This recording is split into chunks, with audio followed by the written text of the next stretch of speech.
Welcome to the Starting Out with Quantum Computing podcast. On this episode, we are looking at the quantum internet. Welcome to the quantum internet. So yes, the quantum internet does exist, and we're going to talk about what it is and how is it different from the normal internet. So British scientist Sir Tim Berners-Lee invented the World Wide Web in 1989 whilst he was working at CERN. And he didn't patent his creation because he believed it was a human right to access the internet, to access information. And that's a great thing. I believe in that too.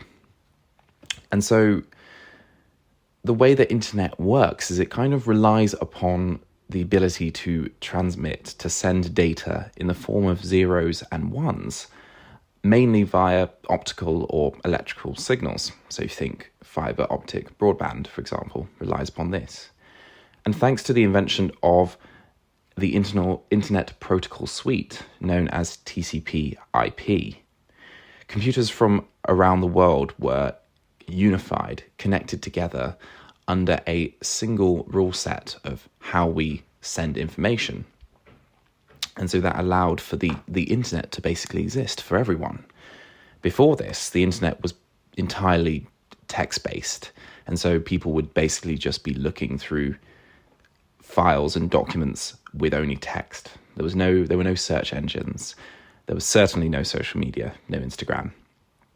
And if we go back even further, then we get towards the beginnings of the internet, where something known as ARPANET, Advanced Research Projects Agency Network, exists. So this was a purely military and research computer network that only organizations and universities really accessed.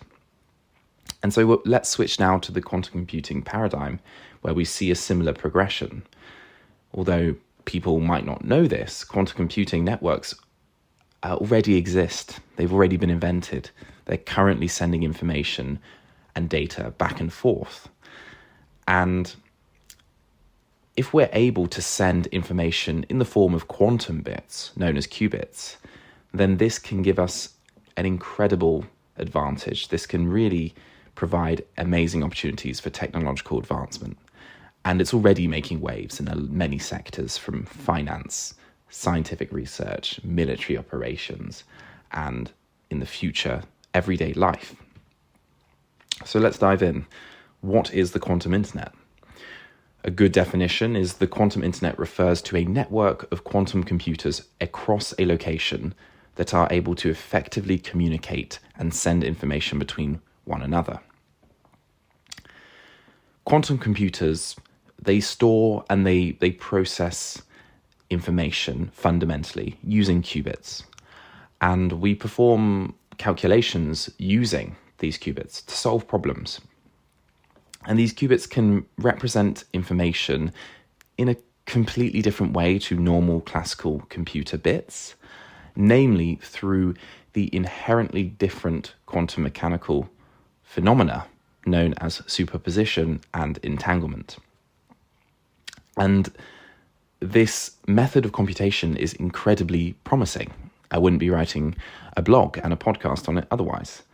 And one of the main setbacks, though, is that it remains hard to control a system that has a large number of qubits. So that means just one single quantum computer can only scale to a certain limit. And so the purpose of the quantum internet, therefore, is primarily to allow quantum computers to solve difficult problems by pooling together their resources, even when they're separated by large distances. So even though quantum computers on their own have limits, imagine if we could pool them together. We could create a large node of many quantum computers through an interconnected system of many smaller ones. This could dramatically solve otherwise really challenging problems and would bypass that issue of scalability. So who is using the quantum internet currently? In April 2025, Toshiba Europe announced their groundbreaking development of their quantum communication system, which integrates seamlessly into classical communication fibers that we currently use. And amazingly, Toshiba have managed to reduce the cost massively. They don't use cryogenics. For those of you who don't know, cryogenics are basically incredibly cold magnets and conditions in a laboratory. And instead, they only use very simple semiconductors and photons. And these photons, particles of light, encode the quantum information within them and have been shown to travel without error for over 250 kilometers of telecom fiber, even at room temperature. So Toshiba have eliminated the use for cryogenic lab-grade equipment and have demonstrated safe and secure communication over large national scale distances. And what this means is that we can now send sensitive and private documents through these channels. We can send private documents such as health records, bank statements, and anything else that's considered private and sensitive. And we can send it over these channels with no concern because it's such a safe and secure communication method. And currently this has been tested in Germany, but there are definitely plans to expand this to other countries. In the UK, another example is a research team from Bristol and Cambridge University have demonstrated the UK's first long-distance secure quantum internet network. So this was also released in April 2025, and the team were able to safely and securely send encrypted medical data and safely access both computers remotely between Bristol to Cambridge. Now, this distance is over 410 kilometers, and we've been able to show safe and successful communication. They even set up a quantum secure video call, meaning that although the actual video data was transmitted classically, the key to the door, the encryption key, the key that would allow you to hack into this video was generated and passed through the quantum computer network, fundamentally making it almost impossible to hack into that video call. Let's talk about some incredible benefits to using the quantum internet. So firstly, complexity. Qubits are a lot more complex than normal bits, exponentially so. And because they can exist in superposition, we can encode them and represent complex information using them with fewer qubits than you would need for the same amount of bits. And this can allow for a speed up in data transmission.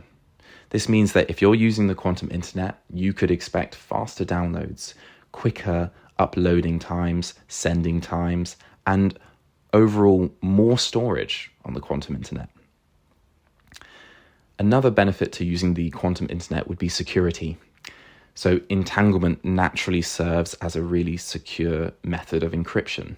By entangling qubits together, even over large distances, it can become possible to detect any attacks from a third party.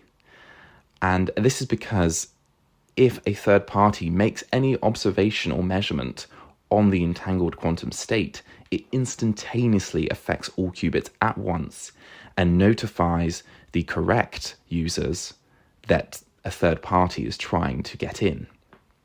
So this means more secure banking, for example, safer messaging, and more privacy on the quantum internet. And another benefit is the fact that the infrastructure for the quantum internet already exists. So amazingly, quantum networks can be run inside classical optical fibers at the same time and in the same fiber.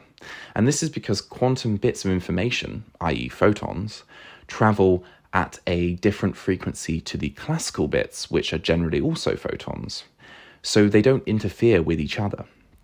And this is great because this means we don't need to invest in a completely new set of transmission fibers. This will heavily reduce research and development costs and time, whilst allowing for multiple processes to occur simultaneously within the same fiber. And in fact, this is beneficial furthermore for quantum classical hybrid operations. These are operations that utilize both a quantum computer and a classical computer to solve a problem or for some benefit. And so having these fibers that can contain both quantum photons and classical photons means that the necessary data that we need for quantum classical operations can be collected from the same source. So from this, you can expect the quantum internet to be more affordable, more energy efficient, and you can expect a faster global adoption of the quantum World Wide Web, shall we say. So why aren't we quite there yet? So currently quantum networks face scalability issues. And this is because qubits are incredibly sensitive to noise and the external environment, meaning that quantum information is generally lost and corrupted in larger systems that transport photons over larger distances. Quantum hardware that facilitates qubit transmission is still in the very early development phase and currently can only operate over shorter timescales and distances. And further, the quantum internet is also very expensive. It requires very strong cryogenic setups and ultra-stable lasers, to name a few things. So until more funding is received from companies and organizations in relevant finance and defense sectors, the full-scale implementation of the quantum internet still remains too costly. And then there's another issue as well. It's the issue of standardization, whereby quantum companies are not mutually agreeing upon a quantum internet framework. So that lack of standardization between these companies means that quantum computers are still incompatible with each other. And much like the classical internet and the conception of TCP/IP, quantum companies, they need to bridge this gap and come together and unify in order for a world-scale quantum internet to exist. So some concluding thoughts on this. The quantum internet, it's wonderful. It's basically in its infancy stage, the same stage just before normal classical computers were globally unified in the 80s. And although currently world-scale distributed quantum computing does not exist yet, there are already some breathtaking advancements occurring as we speak. This means that the quantum internet is at the moment limited to what could be colloquially called internet islands, where select private communities and organizations and researchers and departments can use these quantum computers to communicate, but not generally across the globe. However, the quantum internet promises to deliver benefits that surpass the normal internet that we use now in many, many ways. Some of these benefits are increased security, faster communication, and increased cloud storage. So, as I'm sure you'll agree, listener, it's a very exciting prospect, and it's an invention that's certainly worth waiting for. Thank you very much, and I hope I will see you on the next episode.